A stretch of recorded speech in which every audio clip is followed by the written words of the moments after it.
ಮುಖ್ಯಮಂತ್ರಿಗಳು ಯಾಕೆ ರಾಜೀನಾಮೆ ಕೊಡಬೇಕು ಅನ್ನೋ ಒಂದು ಪ್ರಶ್ನೆಗಳನ್ನ ಅವರ ಸಚಿವ ಸಂಪುಟ ಸಹೋದ್ಯೋಗಿಗಳು ಮಾಡ್ತಾ ಇದ್ರು. ಈಗ ಹೈಕೋರ್ಟ್ ಆದೇಶ ಆಗಿದೆ, ರಾಜೀನಾಮೆ ಕೊಡಲೇಬೇಕು ಅಂತ ಮುಖ್ಯಮಂತ್ರಿಗಳು. ನಿಮ್ಮ ಒತ್ತಾಯ ಏನು ಸರ್ ಈಗ ವಿಪಕ್ಷ ನಾಯಕರಾಗಿ?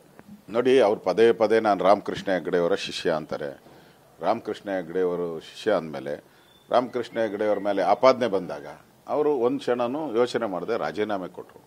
ಹಾಗೆ ಸಿದ್ದರಾಮಯ್ಯನವರು ಕೂಡ ಒಂದು ಕ್ಷಣನೂ ಯೋಚನೆ ಮಾಡದೆ ರಾಜೀನಾಮೆ ಕೊಡ್ತಾರೆ ಅನ್ನೋ ವಿಶ್ವಾಸ ನನಗಿದೆ. ಸರ್, ಈಗ ಮುಂದಿನ ಹೋರಾಟವನ್ನು ಕೂಡ ಮಾಡ್ತೀವಿ, ಡಬಲ್ ಬೆಂಚಿಗೆ ಹೋಗ್ಲಿಕ್ಕೆ ಎಲ್ಲ ಸಿದ್ಧತೆಗಳನ್ನ ಕೂಡ ಮಾಡ್ಕೊಂಡಿದ್ದಾರೆ ಕಾಂಗ್ರೆಸ್ಸಿಂದ.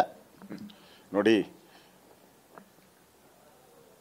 ರಾಜೀನಾಮೆ ಕೊಟ್ಟವರು ಯಾವ ಬೆಂಚ್ಗನ ಹೋಗ್ಲಿ, ಎಲ್ಲಿಗನ ಹೋಗ್ಲಿ, ಒಂದು ಸ್ಟೇಜಲ್ಲಿ ಅವ್ರಿಗೆ ಭ್ರಷ್ಟಾಚಾರ ಮಾಡಿದೆ ಅನ್ನೋದು ಪ್ರೂವ್ ಆಗಿದೆ. ಈಗ ಅದು ಹೈಕೋರ್ಟಲ್ಲಿ ಆಗಿರೋದು, ಯಾವುದೋ ಇನ್ನೊಂದು ಇದರಲ್ಲ, ಯಾವುದೋ ಒಂದು ಆಯೋಗ ನೇಮಕ ಮಾಡ್ತಾರಲ್ಲ ರಿಟೈರ್ಡ್ ಜಡ್ಜ್, ಅದಲ್ಲ, ಇದು ಹೈಕೋರ್ಟಲ್ಲೇ ಆಗಿರೋದ್ರಿಂದ ಅವ್ರಿಗೆ ಬೇರೆ ಆಪ್ಷನ್ನೇ ಇಲ್ಲ.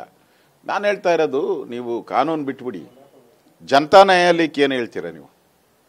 ಜನರ ಮುಂದೆ ಏನು ಹೇಳ್ತೀರಾ? ಜನ ಇದೆಲ್ಲ ನೋಡ್ತಾ ಇದ್ದಾರಲ್ಲ, ಜನತಾ ನ್ಯಾಯಾಲಯಕ್ಕೆ ನೀವೇನು ಹೇಳಕ್ಕೆ ಸಾಧ್ಯ? ಅದರಿಂದ ಈ ಜನತಾ ನ್ಯಾಯಾಲಯದ ಮುಂದೆ ನೀವು ತಲೆ ಬಾಗಲೇಬೇಕು, ರಾಜೀನಾಮೆ ಕೊಡೋದು ಒಳ್ಳೇದು. ಸರ್, ಈಗ ಇನ್ನೊಂದು ಪ್ರಮುಖವಾಗಿ ಈ ಹೋರಾಟ ಇಷ್ಟಕ್ಕೆ ಸೀಮಿತವಾಗುತ್ತಾ, ಮುಂದಿನ ದಿನಗಳಲ್ಲಿ ನಡೆಯುತ್ತಾ ಅಂತ ಹೇಳಿ?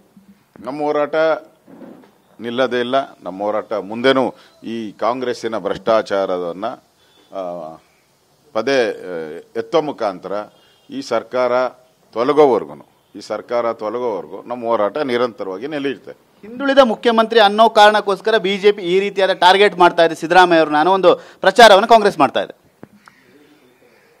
ನೋಡಿ, ಹಿಂದೆ ದೇವರಾಜ ಅರಸು ಇದ್ರು.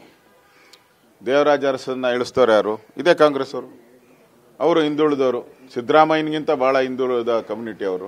ಅವ್ರನ್ನ ಇಳಿಸ್ತವ್ರು ಯಾರು? ಏಕಾಏಕಿ ಅವ್ರ ಮುಖ್ಯಮಂತ್ರಿಯಿಂದ ತೆಗೆದಾಕ್ದವ್ರು ಯಾರು? ಇದೇ ಕಾಂಗ್ರೆಸ್ ಅವರೇ. ನಮಗೆ ಪಾಠ ಹೇಳಕ್ಕೆ ಮುಂಚೆ ನೀವೇನು ಮಾಡಿದ್ದೀರಾ ಕಾಂಗ್ರೆಸ್ ಅವರು ಅನ್ನೋದು ಯೋಚನೆ ಮಾಡಿ. ಬಂಗಾರಪ್ಪನ ಇಳಿಸ್ತವ್ರು ಯಾರು? ನಿಮ್ಮದೇ ಹಿಂದುಳಿದವ್ರನ್ನ ಏನೇನು ತುಳಿಬೇಕೋ ಎಲ್ಲ ತುಳಿದಿರೋದೇ ಕಾಂಗ್ರೆಸ್ ಈ ರಾಜ್ಯದಲ್ಲಿ. ಅದರಿಂದ ಅದನ್ನು ಕೇಳುವಂಥ ನೈತಿಕ ಅಧಿಕಾರ ಕಾಂಗ್ರೆಸ್ಗಿಲ್ಲ. ನೀವು NDA ಮೈತ್ರಿಕೂಟದ ಹೋರಾಟ ಪಾದಯಾತ್ರೆಯನ್ನು ಕೂಡ ಮಾಡಿದ್ರಿ, ಆ ಒಂದು ಹೋರಾಟಕ್ಕೆ ಸಿಕ್ಕ ಜಯ ಅಂತೀರಾ ಇದು? ಡೌಟೇ ಇಲ್ಲ, ಗ್ಯಾರಂಟಿ. ವಿಧಾನಸಭೆ ಒಳಗಡೆನೂ ಹೋರಾಟ ಮಾಡಿದಿರಿ, ವಿಧಾನಸಭೆ ಹೊರಗಡೆನೂ ಹೋರಾಟ ಮಾಡಿದಿರಿ. ಅದಕ್ಕೆ ಸಿಕ್ಕಂಥ ಜಯ, ವಿರೋಧ ಪಕ್ಷಗಳಿಗೆ ಸಿಕ್ಕಂಥ ಜಯ, ರಾಜ್ಯದ ಜನತೆಗೆ ಸಿಕ್ಕಂಥ ಜಯ. ಸರ್, ನೇರ ಪ್ರಶ್ನೆ, ಮುಖ್ಯಮಂತ್ರಿಗಳು ರಾಜೀನಾಮೆ ಕೊಡ್ತಾರೆ ಅನ್ನೋ ನಿರೀಕ್ಷೆ ಇದೆಯಾ ನಿಮಗೆ? ವಿಶ್ವಾಸ ಇದೆಯಾ? ನಾನು ಹೇಳಿದ್ನಲ್ಲ, ರಾಮಕೃಷ್ಣ ಹೆಗಡೆ ಅವರ ಶಿಷ್ಯ ಅಂದ್ರೆ ಕೊಡಲೇಬೇಕು, ಇಲ್ಲ ಅಂದ್ರೆ ಬಿಜೆಪಿ ಹೋರಾಟವನ್ನು ಮಾಡುತ್ತೆ. ರಾಜೀನಾಮೆ ಕೊಡೋವರೆಗೂ ನಮ್ಮ ಹೋರಾಟ ಮುಂದುವರಿಯುತ್ತೆ. Thank you sir. ಇದಿಷ್ಟು ವಿಪಕ್ಷ ನಾಯಕರಂತ ಆರ್ ಅಶೋಕ್ ಅವರ ಮಾತು. ಯಾಕಂದ್ರೆ ನಮ್ಮ ಹೋರಾಟಕ್ಕೆ ಜಯ ಸಿಕ್ಕಿದೆ, ಈಗಾಗಲೇ ಕಾನೂನಿನ ಹೋರಾಟಕ್ಕೆ ಜಯ ಸಿಕ್ಕಿರುವಂತ, ಪ್ರಮುಖವಾಗಿ ಮುಖ್ಯಮಂತ್ರಿಗಳು ರಾಜೀನಾಮೆ ಕೊಡುವವರೆಗೂ ನಮ್ಮ ಹೋರಾಟ ನಡೆಯುತ್ತೆ, ಮುಖ್ಯಮಂತ್ರಿಗಳು ರಾಜೀನಾಮೆಯನ್ನು ಕೊಡಲೇಬೇಕು ಅನ್ನೋ ಒಂದು ಒತ್ತಾಯವನ್ನು ಕೂಡ ಆರ್ ಅಶೋಕ್ ಅವರು ಮಾಡ್ತಾ ಇರುವಂಥದ್ದು.